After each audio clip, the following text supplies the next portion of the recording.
రాష్ట్రంలో పేద ప్రజల బతుకుల్లో వెలుగులు నింపడానికి గతంలో హైదరాబాద్ వేదికగా యూపీఏ చైర్పర్సన్ శ్రీమతి సోనియా గాంధీ గారు తెలంగాణ రాష్ట్రంలో కాంగ్రెస్ పార్టీ అధికారంలోకి వచ్చినాక 6 గ్యారంటీ పథకాలను అమలు చేస్తామని చెప్పి ఇచ్చిన మాట ప్రకారం 100 రోజుల్లో ఆ రోజు ముఖ్యమంత్రిగా ప్రమాణ స్వీకారం చేసిన రేవంత్ రెడ్డి గారు ప్రమాణ స్వీకారం చేసిన వేదిక నుంచే ఆర్టీసీలో మహిళలకు ఉచిత ప్రయాణం, అదేవిధంగా 10 లక్షల ఆరోగ్యశ్రీ పథకాన్ని అదే రోజు ప్రవేశపెట్టిండ్రు.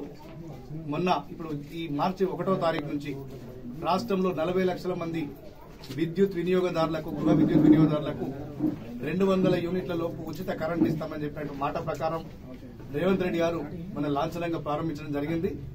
ఇలా చొప్పదండి నియోజకవర్గంలో గంగాధర మండల కేంద్రంలో ఈ 200 యూనిట్ల లోపు కరెంటు వినియోగించుకున్న ప్రతి ఒక్కరికి కూడా ఉచితంగా జీరో బిల్ ఇలా జనరేట్ చేయడం జరిగింది. ఇలా రాష్ట్రంలో 40 లక్షల మందికి ఇది ఉపయోగపడుతుంది.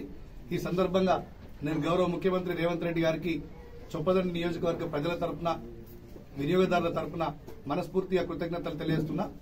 రేవంత్ రెడ్డి గారు అధికారంలోకి వచ్చినాక రాష్ట్రంలో అభివృద్ది, సంక్షేమం సమపాలనలో నడుస్తుంది.